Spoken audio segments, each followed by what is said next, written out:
never stole from them. I made things right, because when you're an addict and you're in active addiction, you don't think about the people you're hurting, you're thinking about your next fix.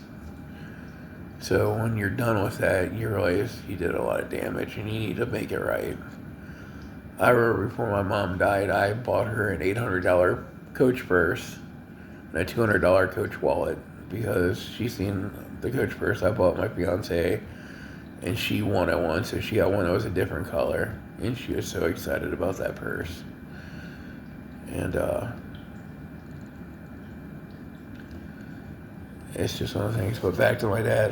So, my kids were staying with him after my mom passed away. It was one of those things where they're still living with him, and I was in the hospital with pneumonia, and he was blowing me up one day, and I told him, I was like, Dad, you can't keep blowing me up.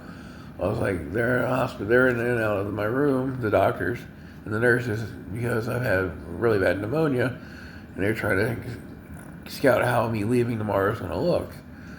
And I was like, but, what's going on? He's like, I'm really lonely. The kids aren't around as much anymore. They're always gone.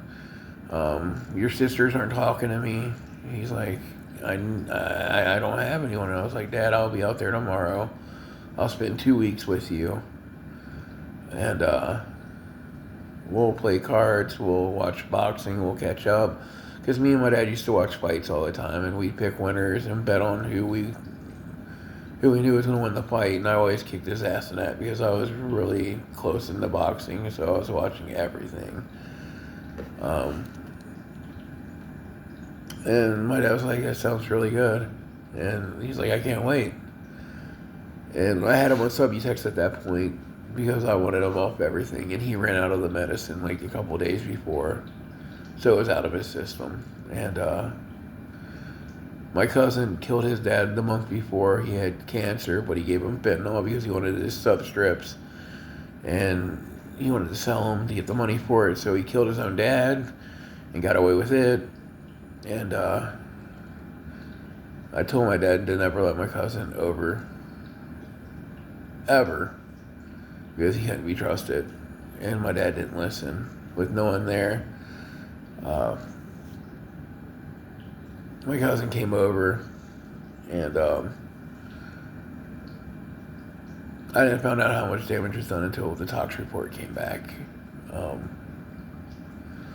I just remember my sister called me, and I was like, are you going to go check on Dad? I was like, yeah, I'm heading over there to stay with him. And I get there, and I walk in, and I walk in and smell the air, and it smells like death. My cousin didn't try to revive him. My cousin didn't call 911. My cousin did shit. He was freaking out on a high. Already robbed my dad of everything he wanted to. And the only thing he wanted to do is call the sheriffs to get him out there and say, hey, there's a dead body in there. But his son's got weed everywhere. Can I go? And I walked in, and I seen my dad. It was horrible. He was gone, and you could tell he died around 1 or 2 a.m. because for it to smell like that by 2 o'clock p.m. the next day, he was dead a little bit. And my cousin got away with fentanyl and meth in his bag, because I remember I made those. I said those were in his bag, and I knew they were, because it's the 2 drugs he messed with more than anything. And the sheriffs wouldn't check him. They wanted my kid for the weed, which is horrible.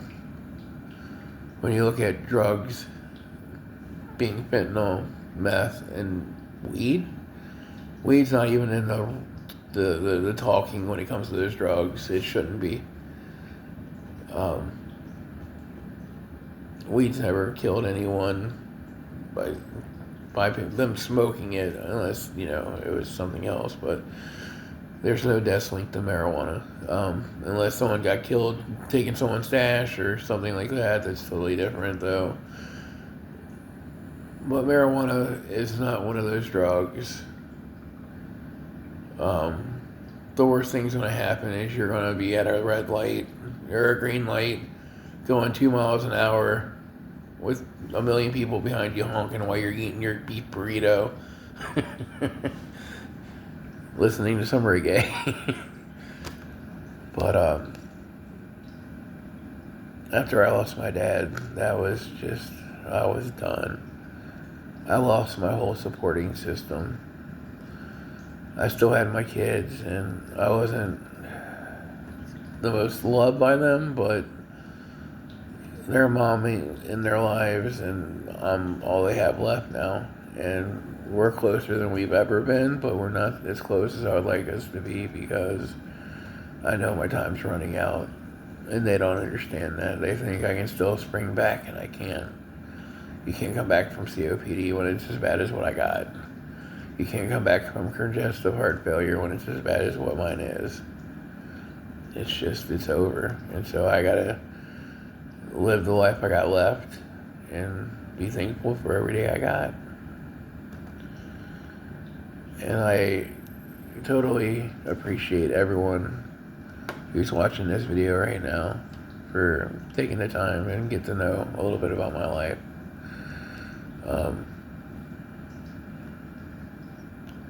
And trust me, I've done a ton of stupid things in my life that I've tried to make right. And I'll probably talk about more of them. You know, I've been talking about some of the prison stuff lately, and I'm probably going to do a couple more stories on that, but I'm not going to try to burn it out like most people do, because a lot of people just do that for their content, and that's it. And I don't want it to be all about that.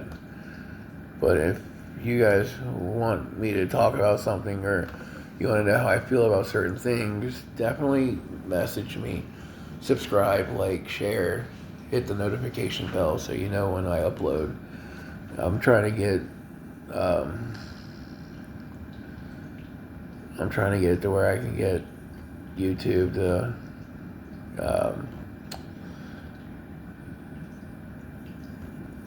where I can get paid by YouTube, like a job, so I can help with my medical bills and medical equipment that I can't afford.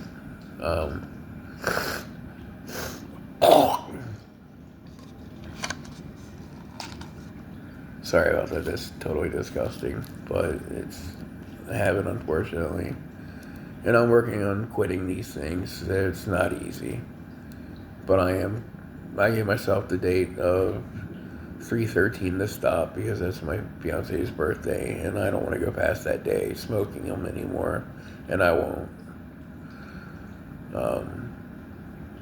So that's what I'm getting, my quit day, and that's it for me. I'm not going to get there and keep smoking. That's not how I work.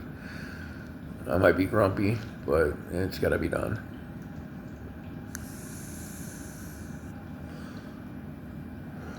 Anything is bad on my lungs as the smoking was. What's bad on my lungs is the carbon buildup when I'm sleeping, because my body doesn't expel it the way it should. And I got to get a sleep study done, and I got a lot of the stuff I still got to get done to try to help with that, because I ain't want to go back on the vent again. That was horrible. It really is.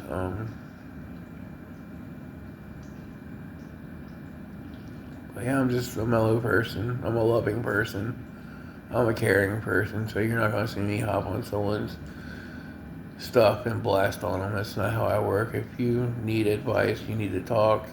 If you're a recovering addict, if you're an ex-inmate who just needs a friend, you want to talk games, you want to talk life, you want to talk anything, I'm here for you guys.